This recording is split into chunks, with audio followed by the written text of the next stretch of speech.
Welcome everyone.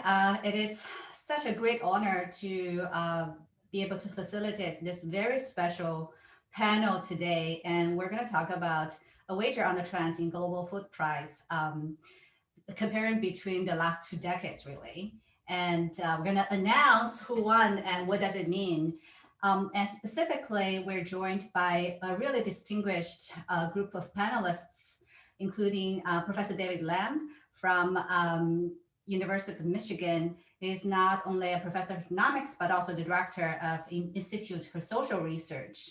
And then we have, of course, our very own Professor Stan Becker, who's now a professor emeritus of our department. And we're also joined by Dana Sarnak, who's our beloved PhD candidate and also research assistant for the PMA and Gates Institute as well. And last but not least, we have Professor John Bongaarts, who is a distinguished scholar from the Population Council and has been a frequent visitor of our PFRH seminar in the last few years. So without further ado, let me just give you a quick summary of today's agenda. Dina, next slide, please. So we have a pretty packed, 60 minutes also here. We're going to have David and Stan each review their 2011 PA presidential address and Stan's 2013 demography response to David's presidential address. And then I'll say a little bit about the details of the wager. And then Dana will present on the actual results of the wager. And then we'll have this symbolic handing over of the check between David and Stan. And then each of them would provide some comments about this wager. And John, toward the end, will give us some insights and reflections on what we have learned from this wager. Hopefully, we'll have some time toward the end to open the floor to all. And we'll close by an announcement of a joint session toward the end. Okay, I think that's what I have. Maybe now can hand the floor over to David. Thanks everybody for coming, and thanks to Stan and the team for organizing the event. Since this is motivated by my presidential address 10 years ago at the PAA, I thought I would just give a quick overview of what that was about and sort of how it led to this wager. I will note that this talk was on April Fool's Day of 2011, so I could perhaps just invoke that I shouldn't be responsible for anything that I said that day. But in fact, when I go back, I'm still quite happy with what I said. I'd probably say something very similar today. So next slide. The key points of my address, I did an overview of what had happened in population.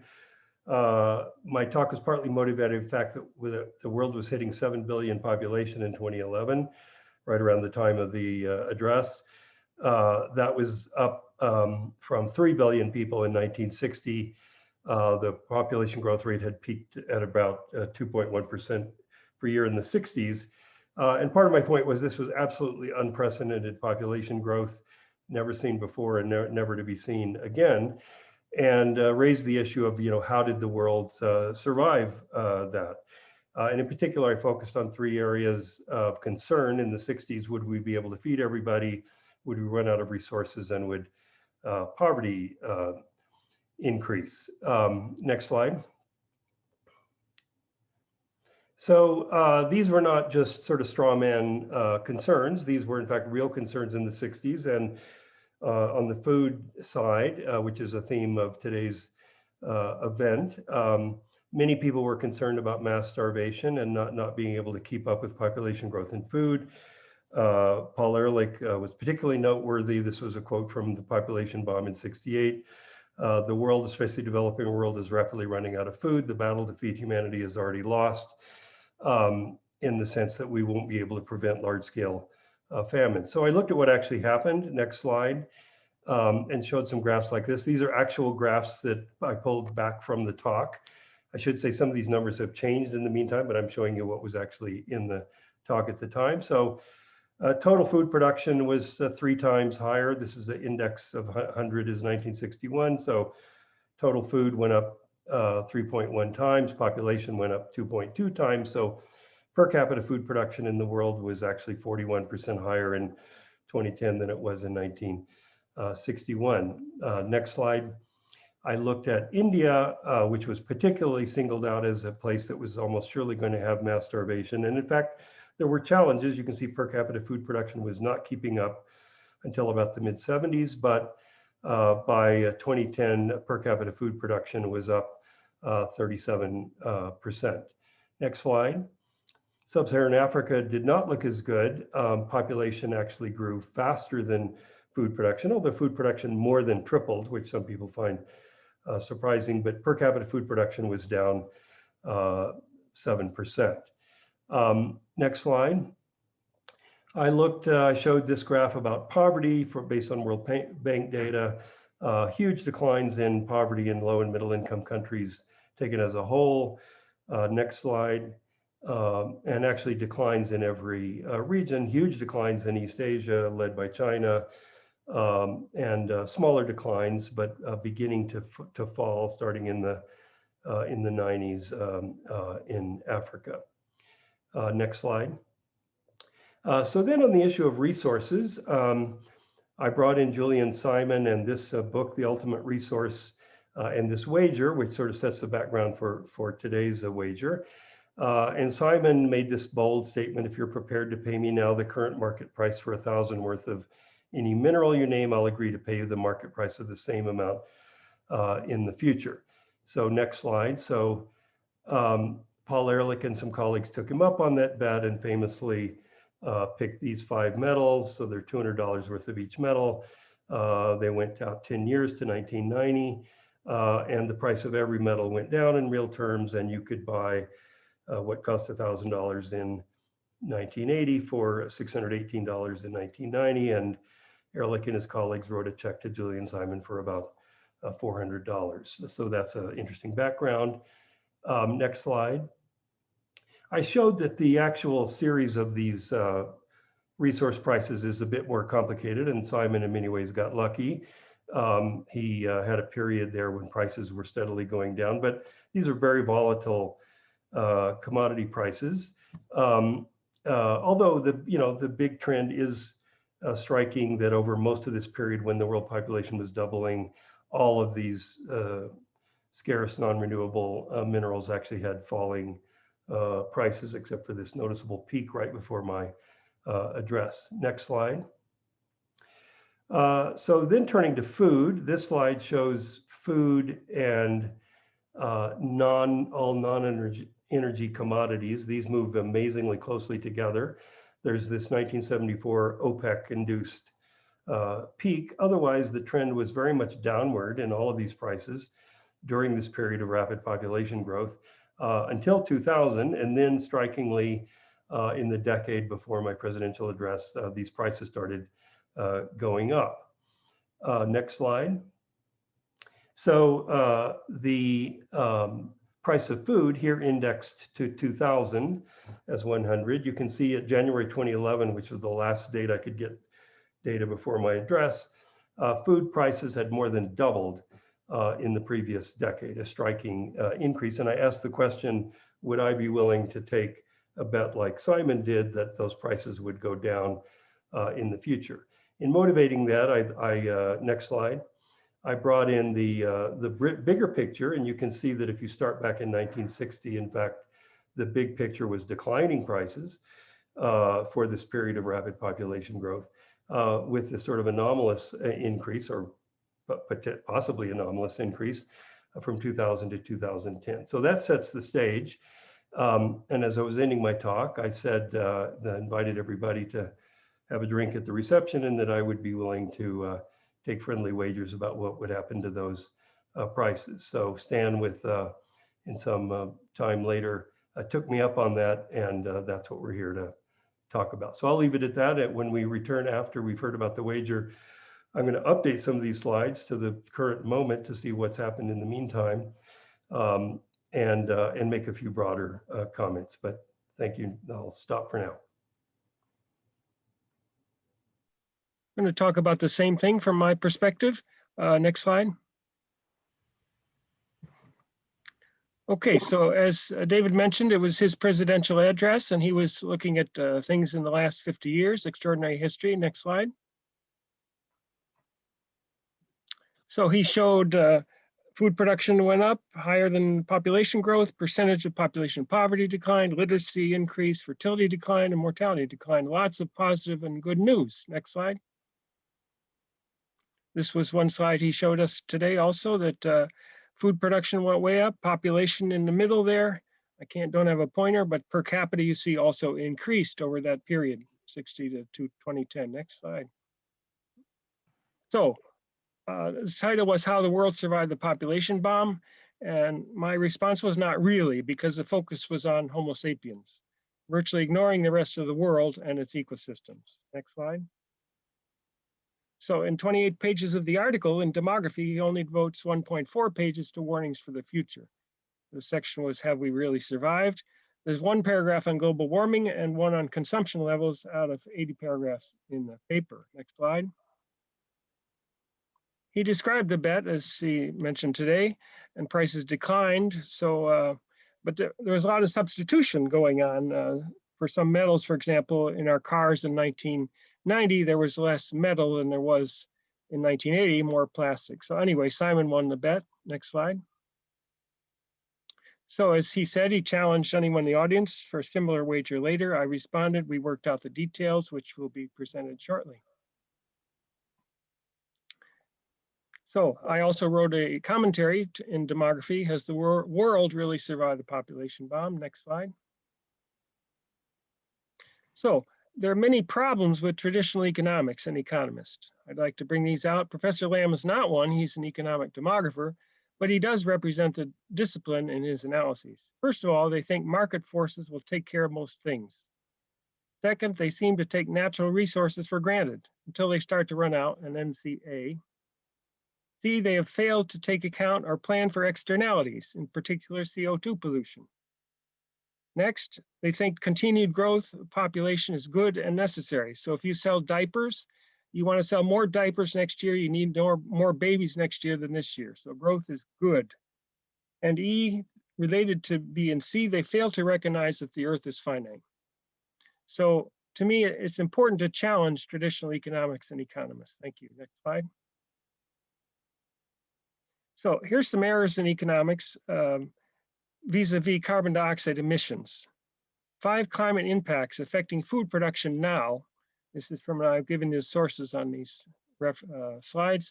We have more extreme weather events that can harm livestock and crops, and already has. Water scarcity across the US Southwest. Seasons aren't what they used to be. Wildfire can devastate farms.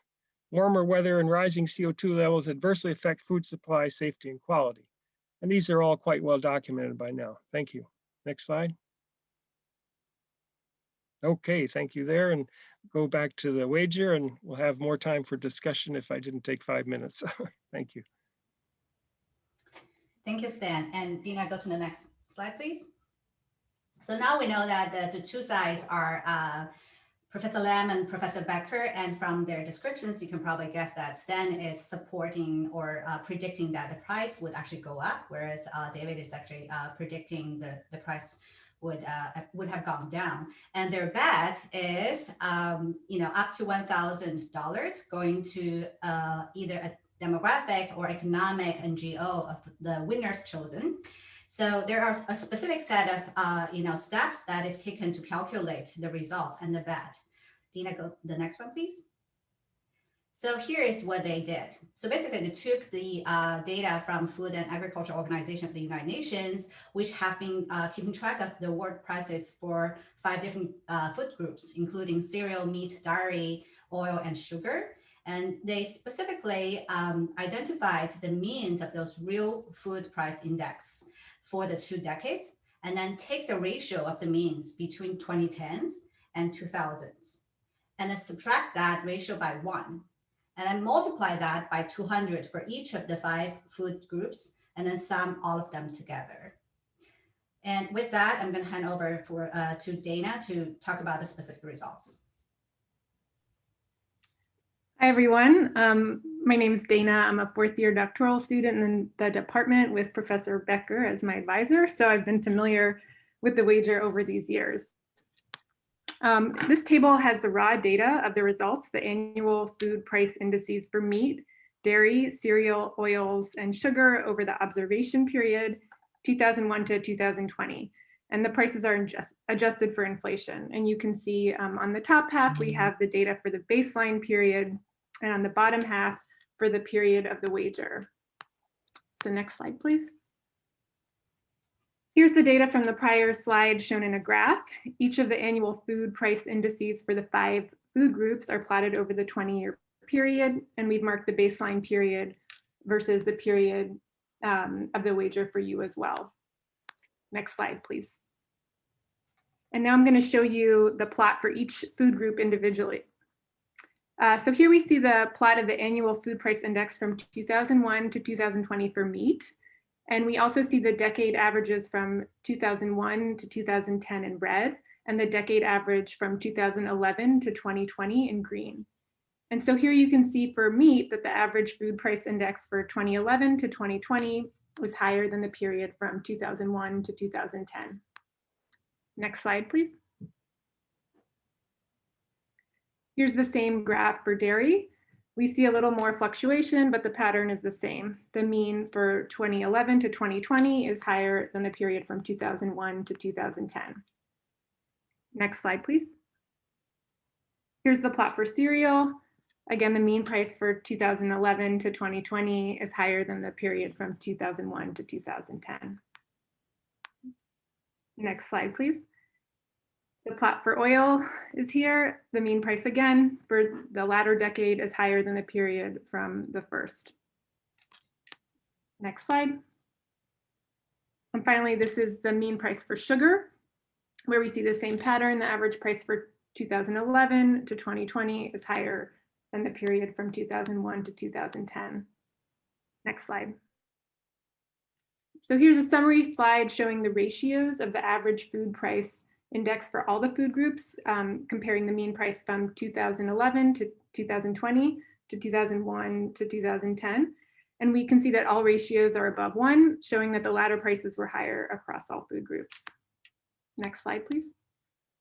And if you remember from the original wager, the bet was that for each food group, the amount owed by Professor Lamb or Becker would be the ratio -1 times $200. So this slide shows what is owed by Professor Lamb to Professor Becker for each of the food groups.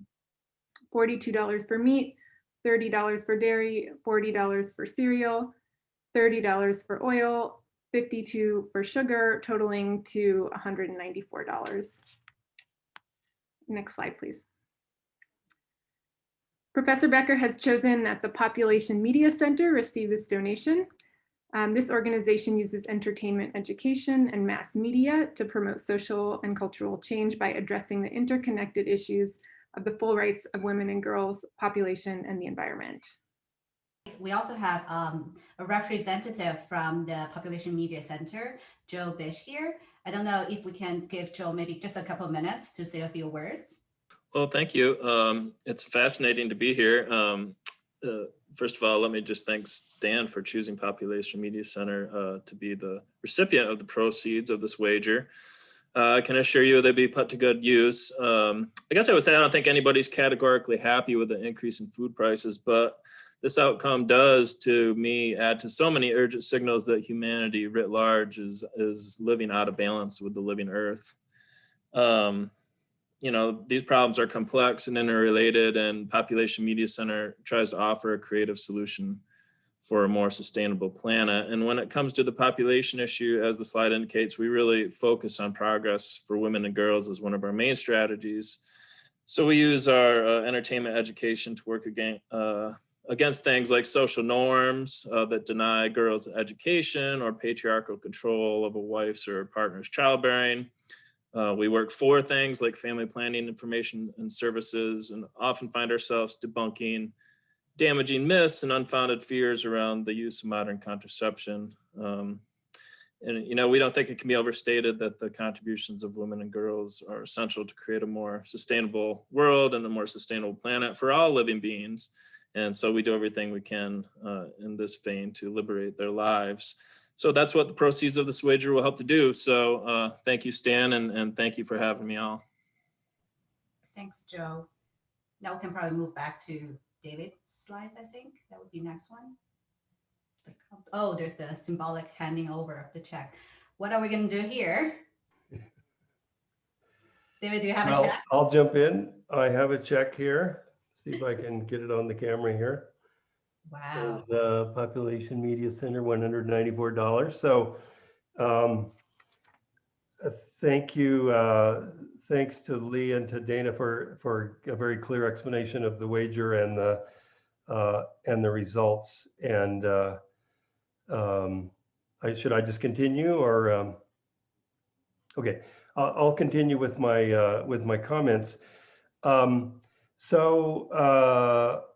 return to the wager in a moment. I just thought it would be good to update. I showed all those slides that I'd shown at my presidential address, so I updated all the data. I should say that in a lot of cases, the data actually change things that go back even to the earlier period, as often happens when people are updating their estimates of what happens in those periods. But at any rate, the big picture is the world since 2011 added another 850 million people, but the growth rate is dropping, as all demographers know, quite rapidly. We're down to about 1% a year. But I thought I'd give some updates on these three same things: food production, poverty, food prices. So next slide. So food production has continued to more than keep pace with population. Indeed, the increase in per capita food production has picked up. That's for the world. Next slide. Same is true in India. In fact, you can see that there's been quite a big increase. So per capita food production is now 64% higher than it was in 1961, as population has slowed down and food production has continued to pick up. Next slide. Just to round up the picture, this is sub-Saharan Africa. You can see that actually the situation has improved in Africa. Food production per capita is now 13%, modest, but nonetheless impressive when you consider that Africa has 4.4 times as many people as it did in 1961, but it's producing 5 times as much food. So I think people often don't appreciate how much agricultural production actually is increasing in Africa. So that's continued good news on the food front. Next slide. Poverty also continues to decline. These numbers have changed a little bit. Also, the metric has changed a bit, but this is kind of an updated version of the old dollar a day. And you can see this dramatic decline when we take all low and middle income countries together. Next slide. When we look at regions, we can see that Africa, which was barely showing a decrease in poverty 10 years ago, has now showing some significant declines, though still very high. This is extreme poverty measure, kind of the most extreme measure that the World Bank uses. 40%, obviously not something we should be happy with, but nonetheless going down. Huge decline in East Asia, dominated by China, and really big declines in South Asia, dominated by India. So poverty continues to decline. And I think most people would agree with that. There's the many different ways to measure it. Next slide. All right, so what about food? So that's what we've been looking at. This is just repeats using the overall food price index. So we had these 5 different things, as Dana nicely explained. This is just an aggregation of those and other foods weighted together. A single index shows basically the same pattern. So you can see this increase from 2000 to 2011. And I've indexed to this here to 2011. And you can see that as was hopefully clear from Dana's presentation, I lost the bet, but food prices went down. So I just want to make it clear that if I'd actually made the bet that I said I would make, I would have won the bet. Not to deny that I lost the bet and I wrote the check, obviously, but what happened is that food prices went down, but they didn't go down enough to offset this huge increase between 2000 and 2011. So Stan wisely didn't just bet that the prices would go down, but betted on this average of 2001 to 2011 and 2011 to 2020. And so that's what that looks like. Then I just wanted to show you, next slide. So if you want to go back further, you have to use a different index, not the FAO, but the World Bank. I just want to show they very much track each other over the period where they overlap. Not perfectly, but certainly show the main trends. But the World Bank data lets you go back to 1960. And you can see that, you know, the price of food in the world is lower now than it was in 1960. We have almost 5 billion more people now. So it's, you know, the big picture is this is quite a success story in terms of the world's ability to produce food. Now, I just wanted to end with a couple of comments that relate to Stan's critique, and already made some of these in my response to his original critique. But just the big picture is, you know, what is the big message here? Is the message that we shouldn't be worried about the future? And my view is absolutely not. We should be very worried. We should be worried even about food, although the food record continues to be very strong. But, you know, we need to feed another probably 4 billion people, and we shouldn't minimize how challenging that's going to be. But markets do work pretty well to give people incentives to produce food.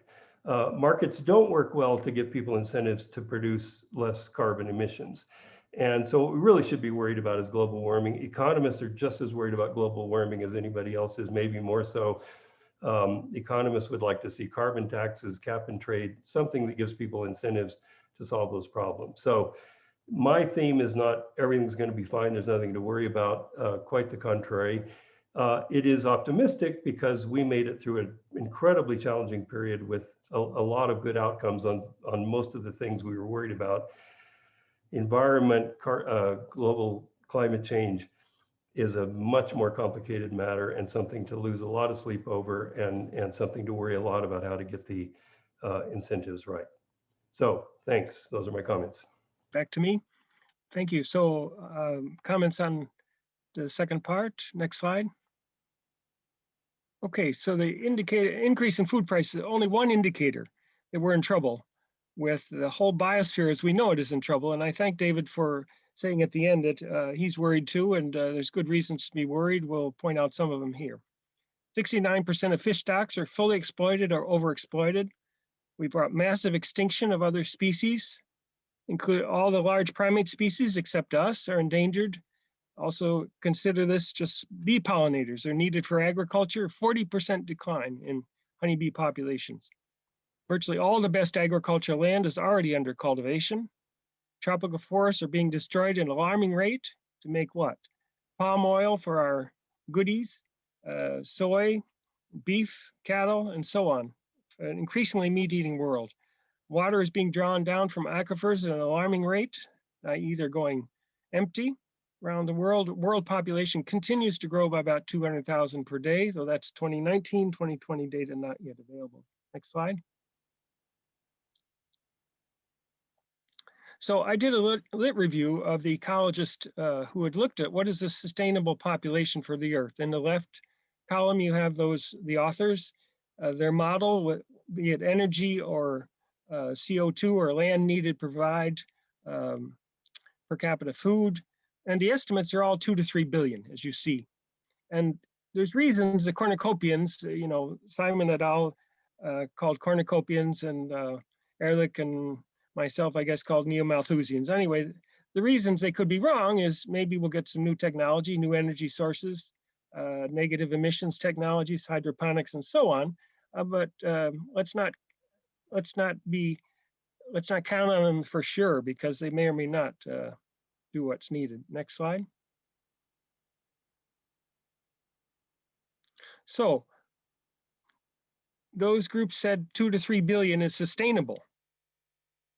We can go above that. Obviously, we've gone above it. It's not sustainable, and we might have a crash. So how do we go from 8 billion to 2 to 3 billion without a crash? And degrowth is the answer. It's planned, this is the definition, planned reduction of energy and resource throughput designed to bring the economy back into balance with the living world. in the way that reduces inequality, improves human well-being. Next slide. So I did a little search in Scopus of Degrowth as a title word in economic in the source title. There were 180 articles came out since 2010. 82 were in a nice journal called Ecological Economics. I recommend that. 26 were in other, for example, Feminist Economics. None, zero were in traditional economics journals. Apply it, and I've listed them there. So where are the traditional economists vis-a-vis the concept of degrowth? Next slide. The IPCC, we've mentioned Intergovernmental Panel on Climate Change reports food security is threatened. We got projected up to 29% cereal price increase by 2050 due to climate change. We got expected increases up to 183 million additional people at risk of hunger. And because of extreme events, and we've had them, we've had fires, we've had flooding in the Midwest and so on, extreme events, food system disruptions are growing. Next slide. So we're in trouble.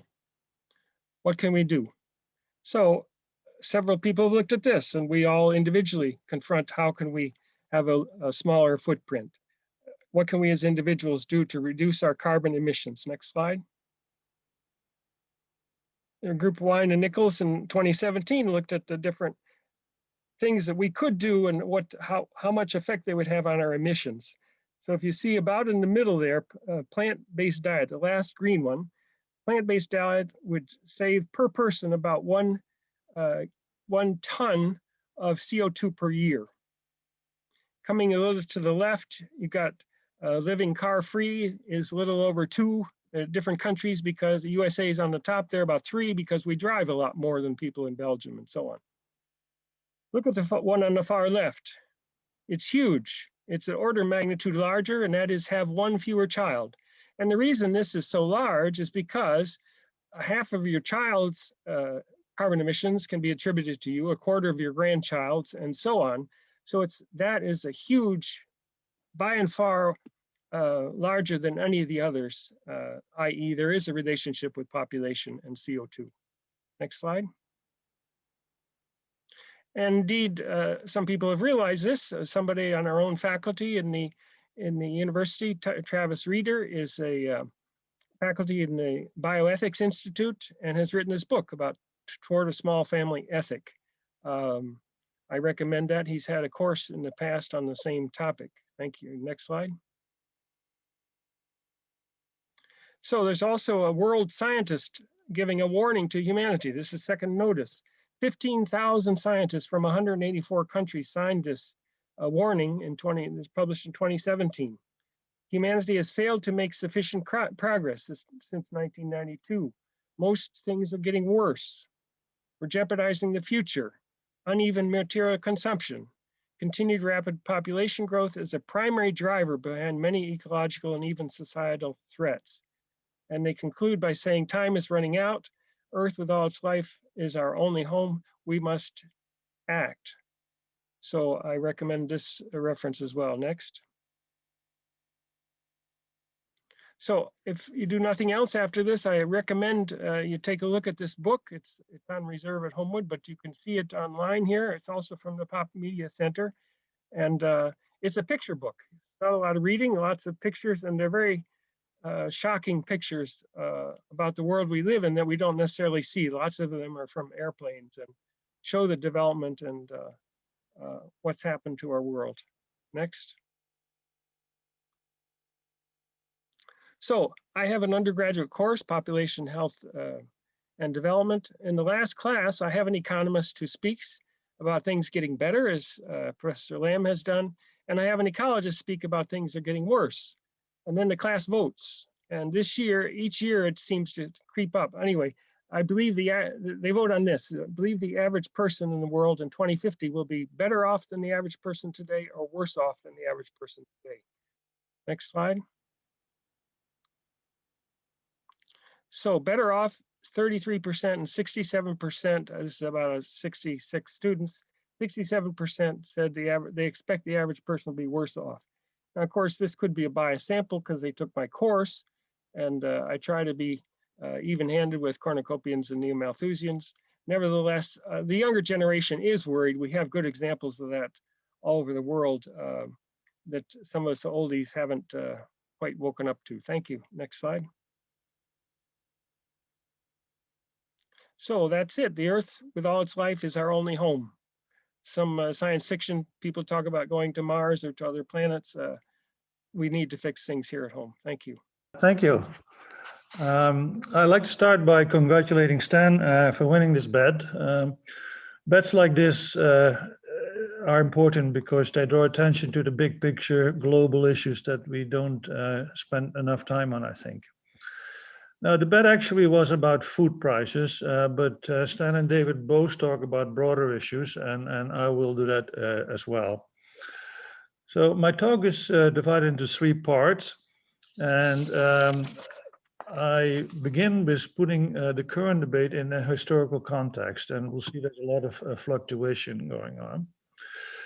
Then I think that the current debate is not quite up to where I think it should be, and that is there are a bunch of issues that deserve more attention before we can assess which side is doing the right, has the right argument.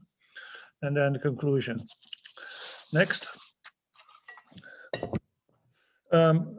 Pessimism about the future. Well, it started, of course, with Malthus, but the modern era of pessimism started in the 1950s. And if you think back about the 1950s, this was right after World War II. Most of the countries, the advanced countries, were in rubble from the war. There were massive numbers of refugees in poverty, and governments were struggling to improve standards of living. And then came the UN projection that said by 2100, there would, by 2000, I'm sorry, that's a typo, there would be 6 billion. This would be up from 2.5 billion in 1950. And every policymaker at that point said, this is completely impossible. We have a world with 2.5 billion people, and we cannot possibly provide standards of living for 6 billion people. The case for pessimism grew stronger when the biggest famine in history occurred in China around 1960. This was a man-made famine, but still the pessimists said, we told you so. There were very influential books by Paul Ehrlich, Rachel Carson, the Club of Rome, and NES, and they all predicted a very difficult time ahead. And then right after these books were published, we had a massive oil crisis in the 1970s and spike in food prices. The price of oil quadrupled from the beginning to the end of that decade. And for those of you who had a driver's license in the 1970s, you know that you spent a lot of time in gas lines. Now, next slide. Yeah. Pessimism was at the peak in the late 1970s, but then several developments led to a shift to optimism. And the first on the demographic side, the population growth rate of the world peaked in the 1970s and then declined. And the reason for those declines is that fertility came down in Asia, Latin America, and North Africa, not in Africa, but in North Africa. And these changes were often due to the introduction of family planning programs in the 60s and 70s. In addition, the Green Revolution really took off and spread to Asia and Latin America, but less so to Africa. So there was a huge boost in food production. The oil price peak of the 1980s collapsed, so that the price of oil by the end of the 80s was similar to that in the beginning of the 70s. There were large declines in poverty and malnutrition in much of the developing world, and spectacular growth in China and to some extent also in India. So these China and India were the big countries that we were worried about in the 50s and 60s. They actually started growing very rapidly, and they are the cause of large declines in poverty. And finally, basically population fell off the global agenda. Funding declined in the 90s and very little interest in population anymore. And that was in part true to the AIDS epidemic in Africa. Some pessimists predicted that AIDS would decimate the population of Africa, so there was no need to worry about overpopulation in Africa. Next, third. Then around 2000, there was another shift towards pessimism. And of course, climate change moved to the top of the global agenda. The temperature over the last 2 decades has risen more rapidly than some of the most pessimistic scenarios had forecast. And 9 of the 10 hottest years in history occurred in the last decade. Secondly, the UN expects African population to grow by 3 billion, from one that is a 4-fold increase from 1 to 4 billion. And this shift is due to the bringing AIDS epidemic under control.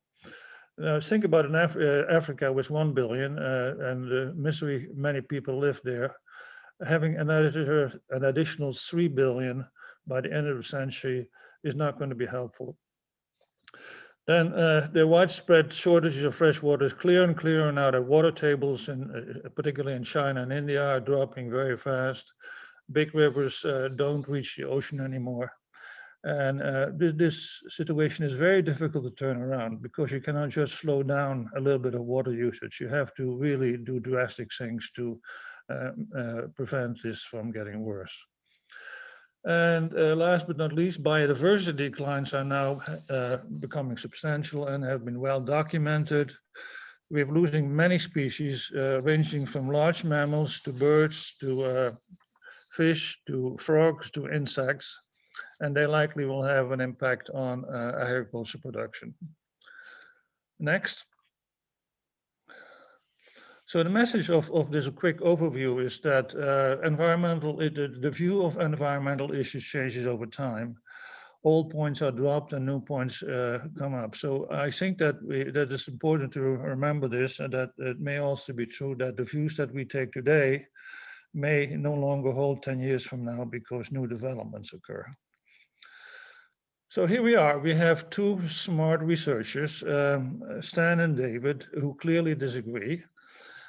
And I'm trying to figure out why this is the case and how is this possible? How do we decide who is right? And the answer is that I'm not 100% sure. I'm leaning towards Stan's position, but I think the debate is incomplete, and the reason it's incomplete that there are some critical issues that deserve more attention, and they have not covered. First, debate, next slide. Debate is not just about facts. I think there's a pretty good agreement about what's happening, but we need to pay more attention to how we value different outcomes. Optimists basically say reducing natural capital to build human capital is okay. So what the world is in the process of doing right now is destroying our natural capital to build human capital. And optimists and economists will say that's fine. The pessimists, on the other hand, say declining natural capital is problematic for socioeconomic, health, and ethical reasons. The basic problem is that optimists don't value nature as much as pessimists, and this is one reason why the 2 groups are so far apart. Next. Equity. There's too little discussion of who benefits and who gets hurt. We're likely to see large increases in inequality between countries and within countries. So I think the people in the West, the US, Europe, etc., will be fine. I think the problems will be more increasingly serious, particularly in Africa and in parts of Asia and Latin America. So the optimists basically argue that some rise in inequality is inevitable as countries' living standards rise. But basically, even if you get more inequality, everybody will be better off in the long run. Environmental degradation, according to pessimists, is mostly affects the poor segment of society, the poor societies and the poor segments of societies.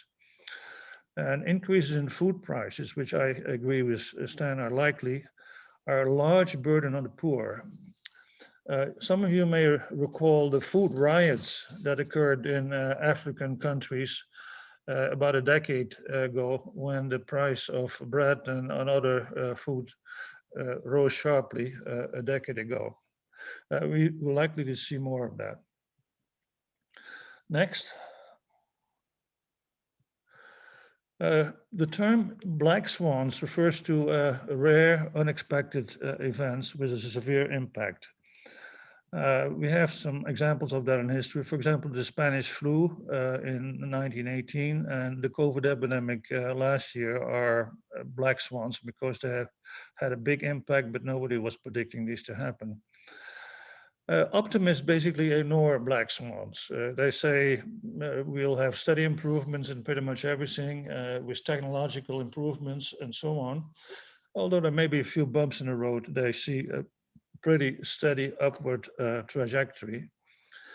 The pessimists, in contrast, say we're looking at the possibility of catastrophic events and point to, for example, climate change or massive changes in ocean circulation, diseases, mutation of bacteria, viruses until they become treatment resistant, violent conflict, including nuclear conflict, endocrine disruptors. You probably have heard of that. There is now good evidence that the sperm counts of males have dropped by half in the past half century or so. So the pessimists basically argue we need to be prepared for catastrophic events, and we have to take out insurance by trying to prevent these events. And pessimists basically are not terribly interested in insurance. Optimists is not. It's because it's too costly. The final critical issue that I'd like to see more attention is the policymakers. Next slide. Policymakers often listen to economists, and economists tends to be optimists. The optimists argue that free markets will largely take care of things and government intervention should be minimal. We have a good example of this by the Trump administration, which canceled many environmental regulations, and there's a push in any other countries to do the same. The pessimists, on the other hand, say environmental degradation is largely due to negative externalities from economic activity, and large government intervention is needed to avert disaster. The problem is that governments have trouble dealing with externalities, and especially externalities that are global. And a good example of that, of course, is carbon dioxide. We've been talking for 2 or 3 decades about doing something about carbon dioxide, but very little is being done, or far too little is being done. Politicians basically focus on the next election, and they don't pay much attention to what happens decades into the future. Next slide. So my conclusion is that Becker won the bet, and he won it fairly. And to my mind, it's likely that the future direction of food prices is up. The environmental constraints that we are facing to double food production over the next century is going to be very problematic.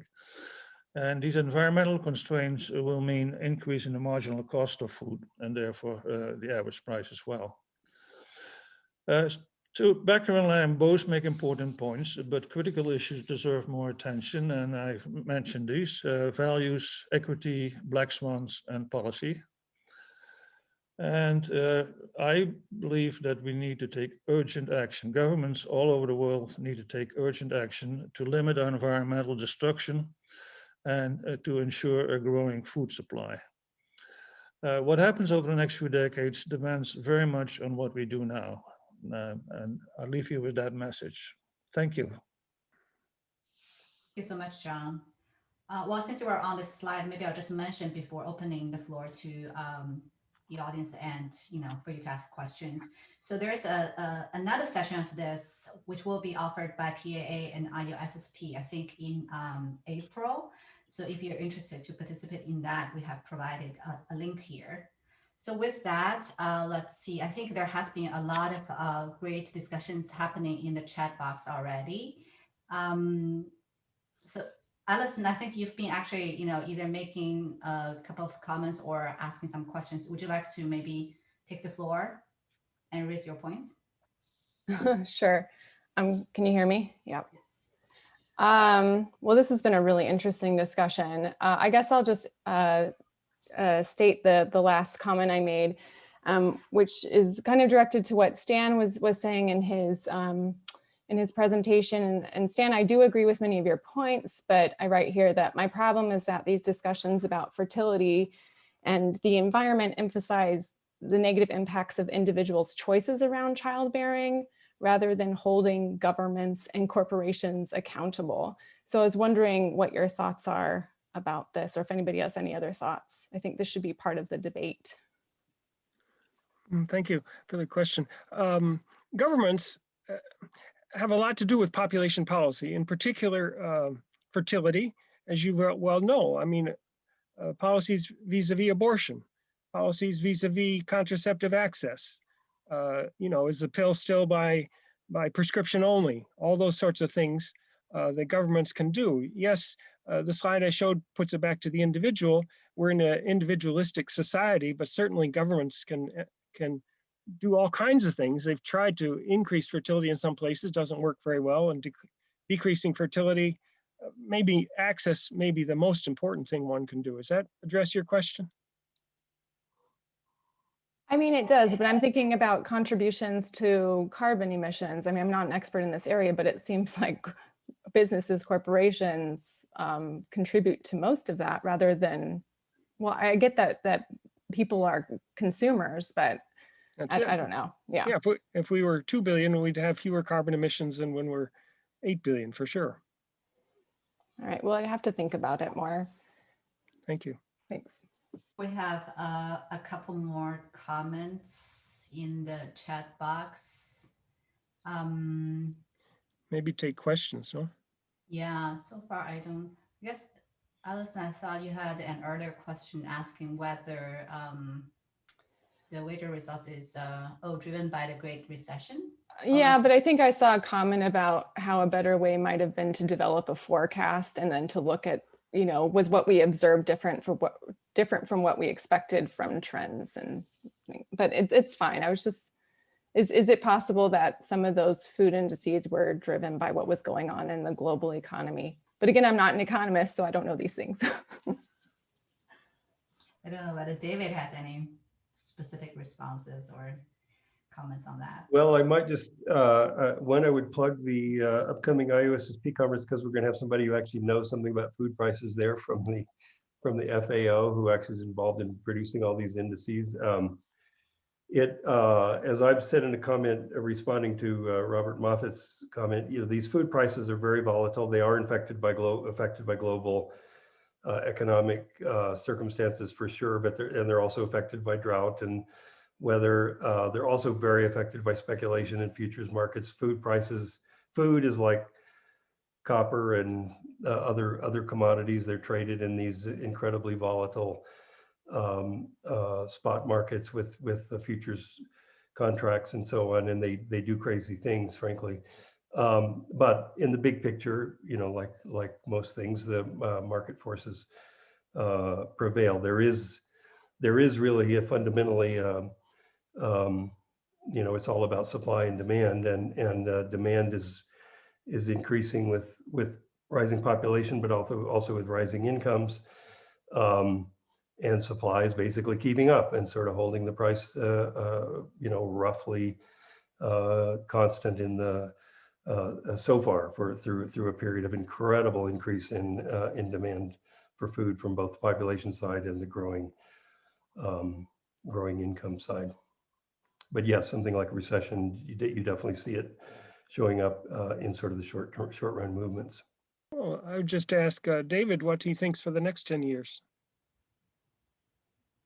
Well, I'd be happy to make some responses to John Bongaarts' very interesting comments as well, if that's okay, and maybe look forward. So I think, first of all, I guess just to defend economists who I think to some extent John's optimist group was kind of synonymous with economists. I think, as I said in my earlier comments, I think economists are at least as concerned about global warming as everyone else is. I think, in some sense, even more, because I think economists understand that the usual things we hope are going to make things work are not going to work in this case. This is a case where there are no market incentives to make things work, unlike food, which I think is a huge contrast. So there's a reason why we're optimistic about some things and quite pessimistic about other things. And also, on the same token, why government, now economists, then we get the huge disparity among economists. There are economists who are sort of anti-government intervention, but I would say the mainstream of economists are actually quite strongly in favor of government intervention in particular areas, and environmental externalities is definitely one of them. Inequality is another, though a more complicated topic, but I think many economists are very concerned about inequality. I've spent most of my career working on inequality. Robert Moffat's here, who's worked on it as well. I do think when you have a trade-off between inequality and poverty, if hopefully one could avoid that trade-off, but I do think we have had a lot of countries like India, like China, a number of African countries that have had very rapid economic growth, have lifted enormous numbers out of poverty, and have had rising inequality at the same time. And I think the point is not to say, well, that's fine, don't worry about the inequality. The inequality has lots of problems of its own, but I think, reducing poverty is job one. And, if some inequality increases along the way, then hopefully you find a way to deal with that. But, reducing poverty is an incredible accomplishment. So I think, economists are a very diverse group, but I think the mainstream of economics is not so far from John's points, as he might have indicated. I'll just end with that. I think in the chat box, a few folks have been discussing how easy or difficult it is to convince people to have fewer children. I don't know whether any of you would want to maybe make some comments directly. I could just comment on that, and Allison can too. I think she's been working on this a little bit with the insecurity that's there, economic and our health and everything else. There are quite a few people in the younger generation deciding not to have children. And that's a big decision, and people need support if they're making that kind of decision. It's not driven by government policy or anything in a country like ours. Nevertheless, it's certainly has an effect on fertility. And like I say, we're in a time where the two-child family is the norm, has been for quite a few years. And people have one child, and there's a family and others wonder, are you going to have that second child, sort of thing. So we need to be supportive of those who do choose to have one child, or even not to have any children. Thank you. If I could add in one more comment about looking at unplanned pregnancies. While I'm sure there are many people out there that are convinced because of the environment to have fewer children, and that's a wonderful thing. And especially in our communities that we talk to, yes, we're going to get a lot more positive feedback there. But in society in general, you're going to get an awful lot of pushback trying to convince people to have fewer kids. We're just going to get it. Why not go for the low-hanging fruits? The program that I most admire is from Upstream USA.